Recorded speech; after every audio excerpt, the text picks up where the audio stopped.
ఉద్యమంలో LB stadium అందరికీ తెలిసిందే. ఎల్బీ స్టేడియంలో తెలంగాణ ఉద్యమ సమయంలో జై తెలంగాణ అన్న ఒక కానిస్టేబుల్ ఇప్పుడు మన దగ్గర ఉన్నాడు. అదే బిడ్డ ముదిరాజు బిడ్డ శ్రీశైలం అన్న మన దగ్గర ఉన్నారు. జై తెలంగాణ అన్నందుకు ఉద్యోగం నుంచి సస్పెండ్ చేసిండ్రు మన ఆంధ్ర పాలకులు. అప్పటి ఆంధ్ర పాలకులకు ఇప్పటి రెడ్డి రావుల పాలకులకు పెద్ద అంతన పొంతన ఏం లేదు, పెద్ద తేడా కూడా ఏం లేదని బీసీ నాయకులందరూ బీసీ సమాజం అందరూ అనుకుంటున్న పరిస్థితిలో ఒకసారి శ్రీశైలం ముదిరాజన్న మన దగ్గర ఉన్నారు. సిద్దిపేటలో ఎదిగే క్రమంలో శ్రీశైలం ముదిరాజన్న పైన కూడా అనేక అక్రమ కేసులు, అనేక ఇబ్బందులు పెడుతున్న పరిస్థితులు. అంటే ఒక బీసీ ఎదుగుతే తట్టుకోలేని పరిస్థితులు, బీసీ బిడ్డలు చనిపోతే కనీసం పేపర్లలో టీవీలలో రాని పరిస్థితులు ఉన్నాయి. శ్రీశైలం అన్నతో మాట్లాడే ప్రయత్నం చేద్దామన్నా. ఎట్లా చూస్తారన్న ఓవరాల్గా?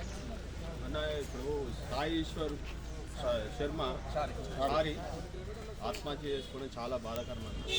ఆయన శివయాత్రలో పాల్గొనడానికి తిరుపతి నుంచి కష్టమన్న.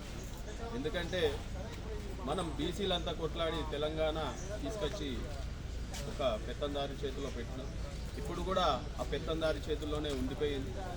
అందులో వాళ్ళు చేసే హామీలకు ఒక మన చారి బలిపశు అయిందన్న.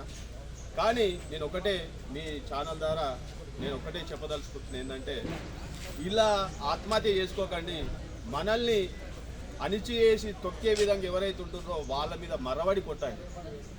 అట్లయితేనే మనకు రాజ్యం వస్తుంది, అందరికీ సమానమైన హక్కులు వస్తాయి. మేము తెలంగాణ కోసం, తెలంగాణ రావడం కోసం కొట్లాడినాం, కానీ ఇలా చనిపోకండి దయచేసి.